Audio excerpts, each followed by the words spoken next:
Daniel पुस्तक 7 पर्व 9 और 10 पदरे पढ़ुछु केते गोटी सिंहासन स्थापित है पुणी अनेक कालर वृद्ध उपविष्ट हेले अनादि कालर प्रभु सेठारे बसिछंती एवं ताहा सहित अयुत अयुत सिंहासन रखा जाइछि।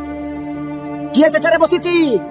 जेउ माने नूतन जन्म पाई यीशु ख्रीष्टंकर बहुमूल्य रक्तरे धोई हेइछंती, जाहाको प्रभु शुद्ध करिछंती, से माने सेठारे अनादि कालर पिता प्राचीन कालर पिता सहित स्वर्गीय सिंहासन में बसिछंती एवं तांकर चतुर्पार्श्वरे अगणीय दूत माने ठिया होई तांकर सेवा करुछंती। मोर प्रिय माने मते एवं आपण मानकु एही स्थान पर्यंत योग्य बनाइबाकू आमे देखुछु परमेश्वरंकर व्यक्तित्व, जहा पिता परमेश्वर, पुत्र परमेश्वर एवं पवित्र आत्मा परमेश्वर। एही पई एही वाक्य बहु वचन रे एलोहिम लिखा जाइछि बा कुहा जाइछि ओ व्यवहार करा जाइछि।